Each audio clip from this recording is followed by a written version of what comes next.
جہاں cash based کام ہے ان ممالک میں.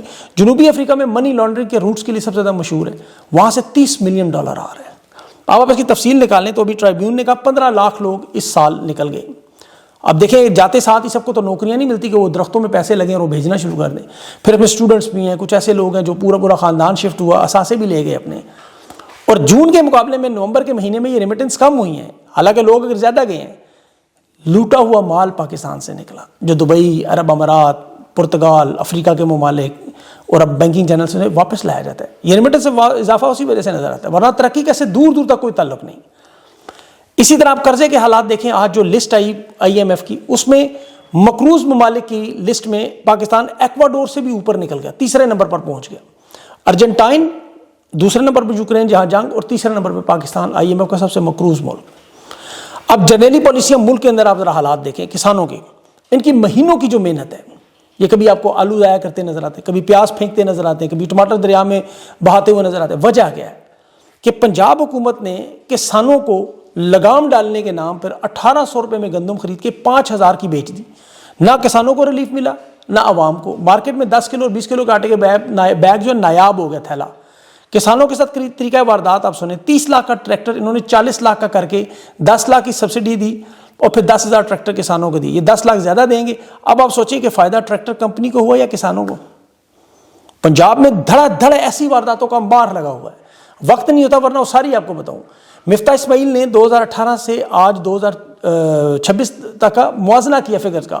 آٹا, چاول, دالیں, دودھ, گھی, گوشت, مرغے, انڈے, آلو, پیاز, سارا 2018 سے 2026 تک بجلی گیس کے بلوں سمیت بڑا اچھا پورا ڈاٹا تھا. میں نے اسے پورا تفصیل سے جائزہ لیا. اب 2018 میں عمران خان کی حکومت میں مثال کے طور پر آپ کے پاس 100 روپے تھے تو آپ اپنے 43 روپے کھانے پر لگا دیتے تھے. آج مہنگائی کی وجہ سے وہ آپ کے پیسے اس وقت تقریباً 70 روپے تک چلے گئے ہیں, یہ غیر سرکاری فگرز کے مطابق. جنریشن زی کے نوجوان بچوں کو اسی لیے حالات بتانے ہیں کیونکہ یہ عام آدمی کے ساتھ جڑے ہوئے ان کے حالات ہیں کہ گھر کی خوراک کم ہو جائے, پیٹ پہ لات لگے, نوکری روزگار سے تو بعد میں آئے گی, تو پھر عام آدمی سڑک پر نکلتا ہے. اس کے حالات بدلنے کے لیے اس کے پاس اور کوئی آپشن نہیں. یہ عمران خان کی رہائی دیکھیں, عمران خان کے لیے ضروری نہیں ہے, اس نے تو کہا تھا میں تو برداشت کر لوں گا, وہ کر رہے ہیں. آپ برداشت نہیں کر سکتے. یہ پرامن احتجاج کی جو بات کی جاتی ہے کہ عوام کے نمائندوں کو سامنے لانے کے, چوروں ڈاکو سے جان چھڑانے کے لیے یہ دنیا بھر میں جشن کیوں مناتے ہیں کسی اس طرح کے رہنما کے جانے کے بعد. عمران خان دیکھیں ڈیالہ جیل میں ہے اس وقت. علیمہ خان نے کہا 10,000 لوگوں کا لانا ہے منگل کو, آپ لوگوں کو وہاں پہنچنا چاہیے, آپ کے مسائل ہیں. تحریک انصاف کے پارلیمنٹیرینز کو صرف جمع کریں 20-20, 25-25 لوگ تو 10,000 بنتے, وہ نہ بھی جائیں تو عوام کا کام ہے, پنڈی اسلام آباد کی عوام کا. اسٹیبلشمنٹ انہی چیزوں سے خوفزدہ نظر آتی ہے. تحریک تحفظ آئین اور تحریک انصاف نے جو 8 فروری کی کال دی ہے اس پہ انہیں واپس لینے کے لیے مجبور کیا جا رہا ہے. یہ مذاکرات کا معاملہ جو ہے وہ اسی لیے محمود اچکزئی سے بھی تحریک انصاف چھوڑ کے جانے والوں کا رابطہ ہوا, باقاعدہ مذاکراتی کمیٹی کے لیے دعوت نامہ بھیجا, تحریک تحفظ آئین نے انکار کیا. اس کی ایک وجہ تو ظاہر احتجاج کی کال مؤخر نہیں ہو سکتی, وجہ کہ عمران خان سے جب تک ملاقات نہیں ہوگی, مینڈیٹ واپس نہیں ہوگا, 9 مئی 26 نومبر کے ذمہ دار سامنے نہیں لائے جائیں گے, جوڈیشل کمیشن نہیں بنیں گے, الیکشن کا یہ اعلان نہیں ہوگا, یہ ان معاملات پہ کچھ بھی نہیں بڑھ سکتا. اسٹیبلشمنٹ میں اس کے اندر شدید تناؤ ہے کیونکہ ایران کے 40 شہروں میں احتجاج, پاکستان کے 40 شہروں میں یہی معاملہ بالکل اس کال کے تحت چلے گا, اور اس کا انہیں بہت بڑا خطرہ ہے.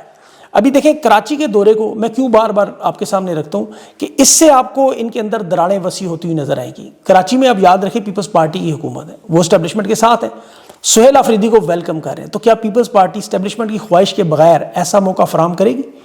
ملک میں حکومت اسٹیبلشمنٹ کی ہے, فوج کی ہے, جناب ناصر منیر کی ہے, چاہے وہ گلگت بلتستان ہو, کشمیر ہو, سندھ ہو, پنجاب ہو, کوئٹہ بلوچستان بھی ہو, بلکہ تحریک انصاف جہاں نکلے انہیں روک دیا جاتا ہے, ان کے احتجاج تحریک کو نہیں چلنے دیا جاتا. اب کراچی میں تحریک انصاف کی بہت بڑی حمایت ہے, اور اب ان کے ساتھ MQM کے یہ جو الطاف حسین صاحب والی MQM اس کی میں بات کروں, یہ کھڑے ہو جائیں گے کیونکہ ان کے ساتھ جو ابھی ہوا آپ نے دیکھ لیا, پہلی دفعہ اب یہ جو اکٹھ 3 سال 9 مہینے بعد عوامی طاقت کا, بہت بڑی عوامی طاقت ہے وہاں, یہ بھی اگر یہ دونوں جڑتے ہیں اور بہت بڑی تعداد میں اگر رکاوٹیں نہیں آتی, لوگوں گرفتار نہیں کرتے, اغوا نہیں کرتے جیسے پنجاب میں, تو پھر آپ دیکھیے گا معاملہ کدھر جائے گا. پنجاب میں تو ظلم کی انتہا دیکھیں, وہ نک تک کوکا گانے پر, قوالی پر, اس قوال کے اوپر FIR کر دی کہ ملک کی سالمیت کے خلاف. یہ حالات ہیں پنجاب کے, تو اس لیے کراچی کا اکٹھ بڑا اہم ہے ان موجودہ حالات میں.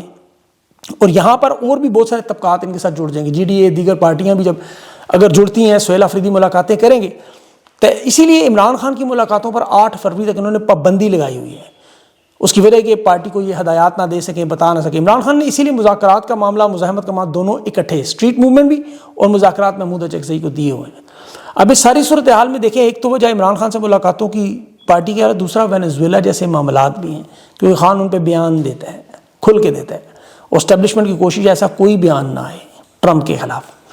لیکن انہیں یہ سمجھ نہیں آ رہا ابھی تک کہ دیکھیں دنیا کے یہ جو ممالک ہیں نا، کسی کے پاس غزہ ہے، جیسے اس کے پاس گیس ہے، سوڈان کے پاس سونا ہے، یوکرین کے پاس ٹائٹینیم ہے، کانگو کے پاس کوبالٹ ہے، وینزویلا کے پاس تیل ہے، ایران کے پاس گیس تیل ہے. پاکستان کے پاس کیا ہے سوائے عمران خان کے؟ یہ بات انہیں اس وقت سمجھانے کی کوشش کی جا رہی ہے. اور ادارے کے اندر بھی جو لوگ یہ بات سمجھتے ہیں وہ یہ بھی جانتے ہیں کہ عمران خان ایک پردہ ہے ان کے اور عوام کے درمیان. یہ پردہ ہٹ گیا تو پھر یہ ننگے تو ہو چکے ہیں، بچیں گے بھی نہیں. مسئلہ یہ ہے، اسی لیے انہیں بچانے کی کوشش میں ادارے کے اندر لوگ لگے ہوئے ہیں. اب انہیں یہ بات تو پتہ ہے کہ خان کبھی ڈیل نہیں کرے گا. یہ پورا پاکستان بچہ بچہ جانتا ہے، اور یہ بھی جانتا ہے کہ عمران خان کے بغیر ملک کی نہ تو ترقی ہو سکتی ہے، نہ پیروں پہ کھڑے ہو سکتے ہیں، نہ یہ نظام چل سکتا ہے. پچھلے 3 سال 9 مہینوں سے کوشش تو کر رہے ہیں.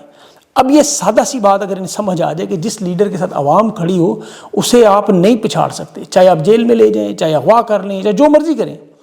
وینزویلا اس کی بہت بڑی مثال ہمارے سامنے آئی. لاکھوں لوگ اس وقت سڑکوں پر نکلے ہوئے، ہمارا صدر واپس لاؤ. امریکہ طاقتور ہے، نہیں مانتے، لیکن لوگ مظاہرے کر رہے. اب یہ جو اس کا صدر، اس کی بیوی، ان کو بلکہ CNN نے کہا ہے اغوا، ابڈکٹڈ کا لفظ استعمال کیا ہے، گرفتار کا امریکہ کی طرف سے استعمال ہوا. لیکن عوام کا ریئیکشن بڑا اہم ہے. نکولس مدورو جو ہے وہ کوئی اچھا انسان نہیں تھا دیکھا جائے. بولیویرین نیشنل گارڈز تھے، اس کے اوپر 10 سال سنگین انسانی حقوق خلاف ورزیاں ہیں. اقوام متحدہ کے آزاد پینل نے باقاعدہ رپورٹ بھی جاری کی. وہ اپنے ملک میں مقبول نہیں تھا، یاد رکھیں، غیر مقبول تھا. عوام اس کی مخالف تھی، اس لیے امریکہ کو آپریشن کرنا پڑا. اب دوسری طرف دیکھیں کہ عمران خان پاکستان میں 90% عوام میں مقبول تھا، عوام پسند کرتی تھی، اور یہ کام امریکہ نے ایک سائفر کے ذریعے جنرل باجوہ سے کروا لیا. یہ قومی غیرت اور غلامی دیکھ لیں. اب وینزویلا میں عوام کے 3 طرح کے ریئیکشن سامنے آ رہے ہیں. ایک تو دیکھیں جو لوگ ناراض ہوتے ہیں اس سے، امریکہ سے، کہ بین الاقوامی قانون کی خلاف ورزی ہوئی، خود مختاری پہ حملہ ہوا، ہمارے تیل اور وسائل لوٹنے کی کوشش ہے، امریکی ڈیلٹا فورس کے آپریشن کو جیسے شام، عراق، لیبیا میں مداخلت ہوئی، ایسا معاملہ ہوا. وہ اپنے منتخب وزیر اعظم صدر کو واپس چاہتے ہیں، گرفتاری، اغوا، آزادی پر حملہ. اب دوسرا گروپ جو ہے وہ کہہ رہے ہیں جی خوشی ہے ہمیں، 15 سالہ اقتدار سے جان چھوٹی، دہشت گردی تھی، جرائم تھے، اقتصادی بحران تھا، وہ جشن بھی منا رہے ہیں، گلیوں میں ناچتے بھی نظر آ رہے ہیں. تیسری ایک بڑی عجیب نسل ہے، اور وہ بہت بڑی تعداد میں بھی ہیں. انہیں سب سے زیادہ فکر اپنی خوراک کی پڑ گئی. خوراک ملتی رہے، ادویات ملتی رہے. یہ شاپنگ سینٹروں، اسٹوروں میں ضروری اشیاء محفوظ کر رہے ہیں کہ گھروں میں روٹی، چینی، گھی، آٹا اکٹھا ہو، کہ مہنگائی ہے، معاشی بحران میں کہیں سب کچھ مہنگا نہ ہو جائے، ہمیں روٹی کہاں سے ملے گی، سپلائی رک جائے گی ہماری. یہ دنیا کے سب سے زیادہ تیل کے ذخائر رکھنے والے ملک کا میں آپ بتا رہا ہوں. ذرا غور سے ان لوگوں کا رویہ دیکھیں، اور یہ آپ کو پنجاب میں بھی نظر آتے ہیں.